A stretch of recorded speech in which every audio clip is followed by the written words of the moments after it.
Apps like Uber and Lyft were made to help people get around town or get somewhere if they don't have their own car or form of transportation. There are many advantages of these companies, but at the same time, there are quite a few disadvantages. These two companies hire regular people to use their cars as taxis and connect with other people on the app to drive them to their destination, and they get paid for this. This is a great thing because, unlike taxis, instead of trying to find one or call one and tell them an address, you can simply input the information into the app and a driver will be there in 5 minutes.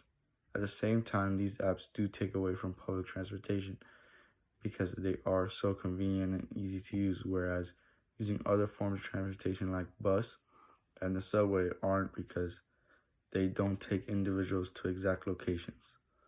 Even though these companies are extremely convenient and affordable to the public, they are available for everyone and cause traffic and congestion in the streets, which means more air pollution and bad emissions for our planet, especially in major cities that already have a large population, and more tourists that visit these cities are using these apps and causing more traffic in these areas. For example, studies have shown that ride-hailing companies contribute to a net increase of greenhouse gas emissions and use public transportation. And if they use public transportation, would save 69% less carbon emissions.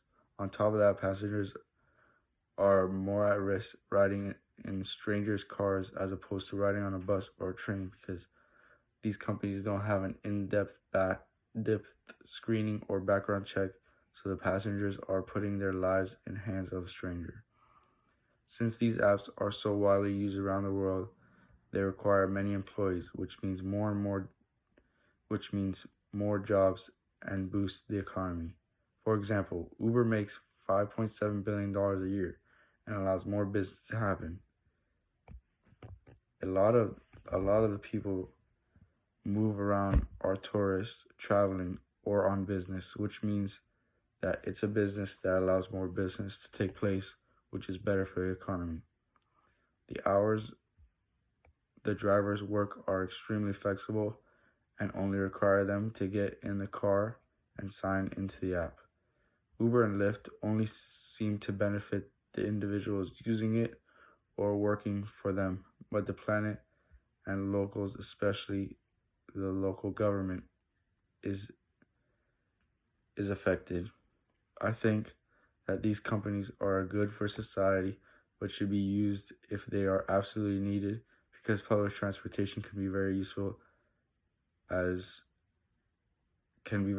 especially in cities like New York and Chicago. That way we could save our planet and help the economy at the same time.